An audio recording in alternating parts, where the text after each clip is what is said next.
I dreaded the day that I would eventually see Peter Rabbit, because every time I saw that trailer, which was quite often, it made me groan, it made me sink into my seat, and I saw all the terrible things that I don't like in family films. All the cliches, all the tropes that make me hate some family films out there, that make it feel like just another dumb, generic film that's just annoying.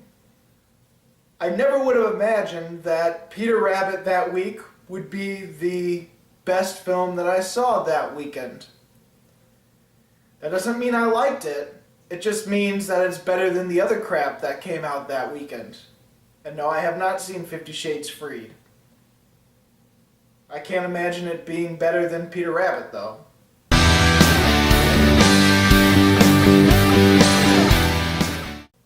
Peter Rabbit, of course, is a classic children's book, and this movie is sort of a sequel slash modernization slash adaptation of that story. It's kind of its own thing still, because it's kind of a sequel, if you see it that way. Peter Rabbit is mischievous, and he goes into McGregor's garden and steals food and for his family, which is his 3 sisters, and I believe it was a nephew or cousin. And they try to innocently hide behind the protection of the neighbor of McGregor, who is played by Rose Byrne. Now, McGregor in this movie is actually Sam Neill, but eventually something happens. Mr. McGregor is gone. He's out of the picture. Peter Rabbit and friends and the whole wildlife is like, oh, the tyranny is over. We get to party in the house. What they didn't plan is McGregor has a great-great-grandson or great-great-nephew or something along those lines, played by Domhnall Gleeson. Domhnall Gleeson gets into the picture. He wants the vermin out and also falls in love with Rose Byrne. Well, now Peter Rabbit is jealous and he's like, hey, this guy has to go, and a feud occurs. Peter Rabbit and this new McGregor try to kill each other basically, and that's the movie. So yeah, as I previously stated, I was not looking forward to this movie. I was dreading it. It's not as bad as I thought it would be. Honestly, I still don't like it, but I can understand people liking it because there is a little bit more than just your generic, typical family film of this nature. But let's start off with the things that I ultimately liked about the film. For one, the CG animals is pretty seamless and is really good at times. There is a few animals here and there that really don't look that realistic or aren't as good as some of the other CGI characters, but it's a mixed bag. But for the most part, the CG is good. The cinematography is vibrant. There's a lot of moments where it feels like it's trying to be more three-dimensional, 3D, and those moments are pretty good. The acting, for the most part, is good as well. I do like Domhnall Gleeson and Rose Byrne, and they do have chemistry within this movie, because eventually those characters do fall in love. And I thought that was handled well. I think the characters, honestly, were handled well in this movie, which is completely surprising to me. I ended up liking Domhnall Gleeson's character and was actually rooting for him more than I was Peter Rabbit. But honestly, I think in this movie you're supposed to root for both of them because they're both the antagonists and they're both the protagonists of this film. Because the movie does start off with Peter Rabbit being a bit arrogant and show-offy and just showboating, and he kind of gets annoying, but in a sort of warm-hearted kind of annoying, so he's not completely just like, I can't stand this character. He's more like, he's a jerk and he's annoying, but I kind of like him sometimes. And ultimately, he does have a backstory, and an emotional backstory that ties into this movie that is, wow, that's actually trying to tug on your heartstrings there.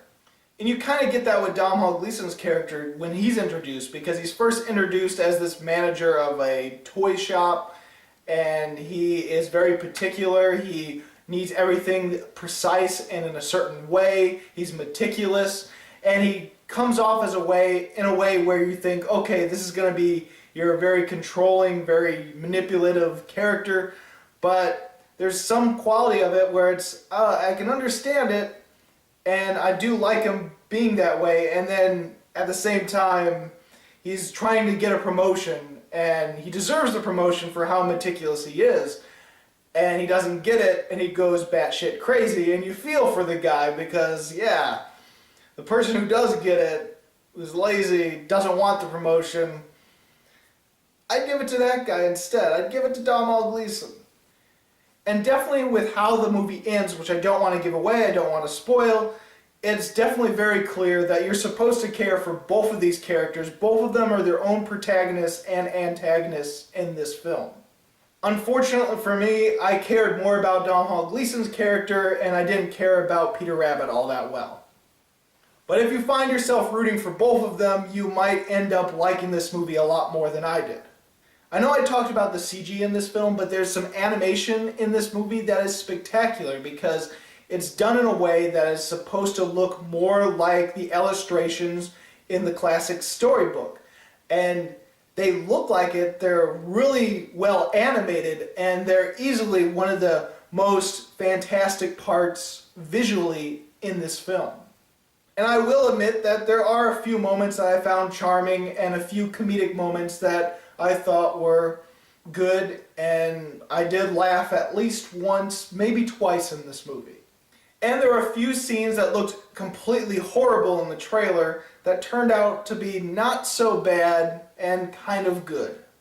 As far as the bad goes, the things that I was worried that would be in this film are in this film, and those are easily the worst parts of the film for me. The kinds of things where Domhnall Gleeson's character and some of the slapstick comedy and make him look like a bumbling idiot when throughout the movie, at least at the beginning, he's meticulous, he plans ahead, and then they make him like a bumbling buffoon when the movie needs him to be a bumbling buffoon. And there are jokes in this movie that are recurring throughout the film.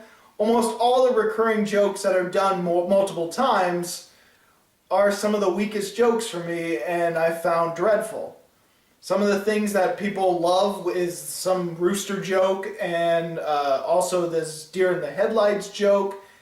And the second time the deer in the headlights joke happens, I'm like, okay, I can see why that's funny. And I can kind of see why the last jokes of the rooster are funny, but at the same time, I just thought, wow, that's what everyone thinks is the funniest part of the movie. Yeah, okay.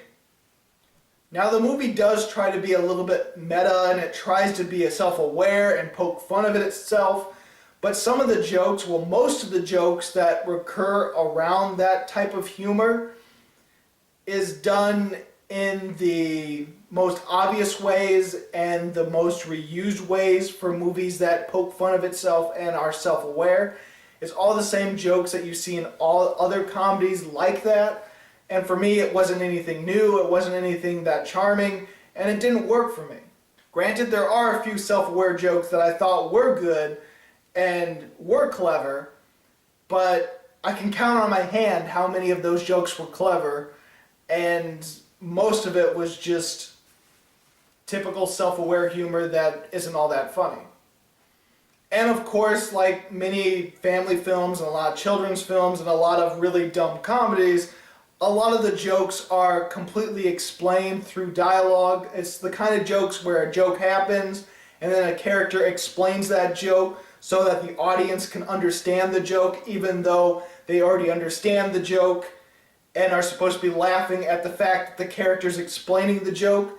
There's a lot of that in this movie, and that's the kind of thing that mostly irritates me. There's a few people, a few comedians that can get away with it for me, but for the most part, I'm usually annoyed by that type of humor.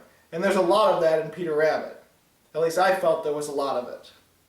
Ultimately, it's hard to describe Peter Rabbit without spoiling a lot of stuff, and I guess people will want to see this because it has gotten some fairly decent reviews, especially some of the reviewers on YouTube, and at least the ones I've seen. And I don't want to give it in too many detail other than saying that for the most part it's kind of like what I felt with Ferdinand. Even though I didn't review Ferdinand, I've seen it, and it's one of those things where for the most part there's some really good stuff and then it would get to the really terrible stuff, And so just a roller coaster ride on how it's like, oh, this is actually really good. Oh, then the next scene's like awful. Oh, now it's awful. Oh, it's just up and down and so inconsistent that I'm like, okay, I don't know how to feel about the movie. I'm just completely mixed.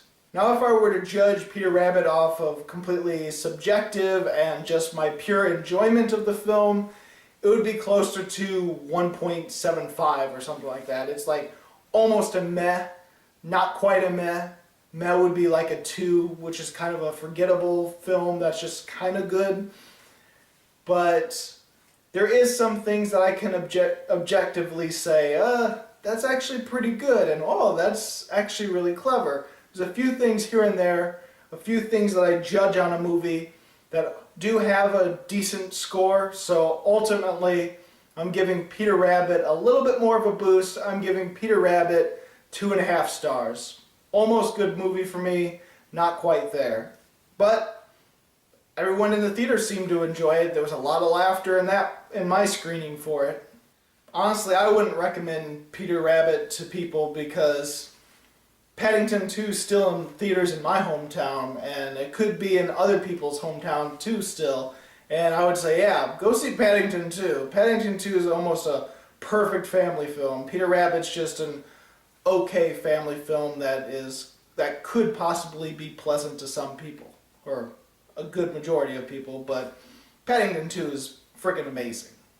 So, did you see Peter Rabbit? What did you think about it? Go ahead and comment below. And if you like this video and you want to see more, please subscribe and check out my other movie reviews of previous years.